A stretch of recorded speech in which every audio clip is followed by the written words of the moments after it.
Everyone, exercise 9.1 question number 5।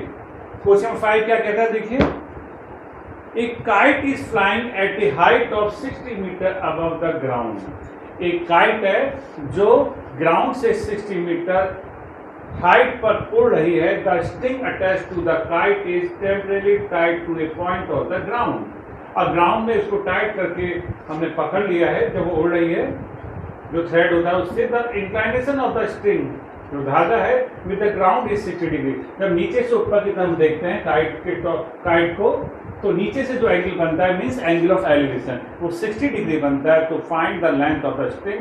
तो जो string है, जो धागा है, उसकी लेंथ बताओ, assuming that there is no slack in the string. यानी उसमें कोई भी, जब भी जनरली आप देखेंगे, पतंग आपने उड़ाते हुए देखा होगा, ठीक है, नहीं देखा तो आप ध्यान रखिएगा कि जब पतंग ऊपर उड़ती है तो जो थ्रेड होता है, जिसे स्ट्रिंग ये बोल रहा है, वो ओवरलैप टाइप में होता है, एक हल्की सी कर्व शेप में होता है।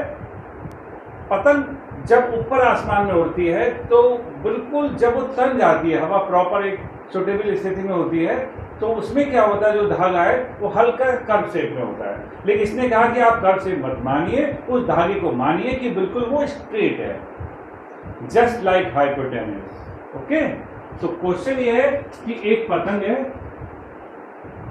वो ग्राउंड से, सपोज ये पतंग है और यहां ये ग्राउंड से 60 मीटर अबव है। ग्राउंड के किसी पॉइंट से, यहां से हम जस्ट पतंग को देखते हैं इसको, तो जो नीचे से एंगल बन रहा है, जिसे आप एंगल ऑफ एलिवेशन कहेंगे, वो बन रहा है आपका 60 डिग्री। ठीक, यानी ये हमारी आई है, अपनी इस यहाँ पर आके, यहाँ इस आई से जब ये पतंग है, पतंग के टॉप को देखते हैं, तो यहाँ से ऊपर की तरफ देखते हैं, तो एंगल जो बनता है, जिसे हम थीटा बोलते हैं, और उसे हम बोलते हैं एंगल ऑफ एलिवेशन, वो बनता है 60 डिग्री। तो ये बताइए कि find the length of the string ABC। तो ये जो स्ट्रिंग है, धागा, AC की लेंथ कितनी होगी?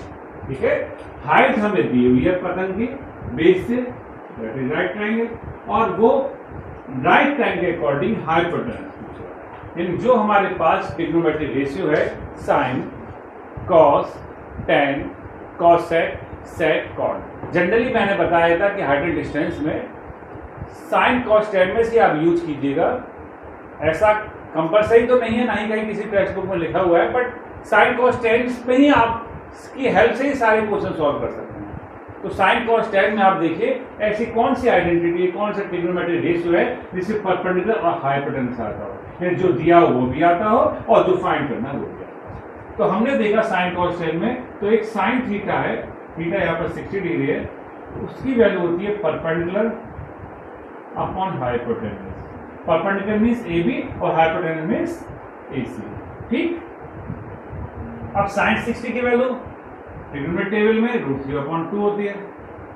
AB 60 हमें दिया हुआ है, AC हमें फाइंड करना है। कर दीजिए क्रॉस मल्टीप्लाई, AC की √3 में करेंगे